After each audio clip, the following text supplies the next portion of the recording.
觀眾朋友用行動電源真正要注意安全。佇咧彰化一間病院的急診室，有一個陪患者的查甫人，伊佇咧患者去檢查的時陣，倒佇咧病床用手機啊，也床頭咧充電的行動電源煞爆炸。加在哦，醫護人員是隨夜滅火器來拍火，甲這個行動電源浸水，疏開急診室的患者，也一戰意外是無造成傷亡。急診室內底監視器翕到這驚險的情形，畫面內正頂邊這張病床雄雄竄出真濟白煙，這查甫人驚甲隨對病床跳起來，驚甲毋知要安怎。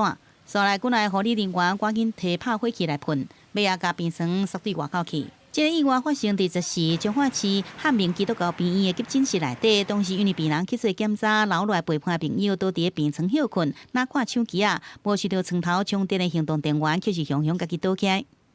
行動電源本身就忽然發生一個自燃的情形，那將這個床單就是燒破一個洞。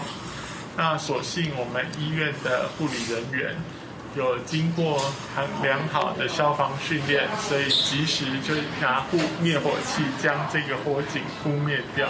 醫護人員甲火拍熄了後，使用面桶滴水，甲這個真小的行動電源歸入浸在水內底，互伊冷落來。消防人員講，醫方的處置真好，而且標準。因為行動電源大部分使用鋰電池，一旦發生爆炸，也是家己倒起來。拍火器敢能暫時甲火拍熄，無法度阻止內底繼續的化學反應。所以講，需要甲行動電源浸在水內底，才有法度互伊攏冷落來。隨後，院方將行動電源浸泡入臉盆內進行防燃降溫處置。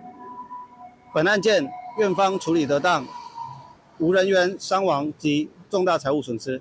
這個急診室的突發事件，醫護人員處理甲真正確，加在災情無要緊，也無醫護人員傷亡。消防局提醒講，盡大家攏有手機啊，而且隨身會帶袂少閃死的用品，應該愛注意，若咧充電莫離開，適可位啊莫囥較會倒起物件。若若發生狀況，應該先拍火，再擱浸水，才袂發生這個災害。記者綜合報道。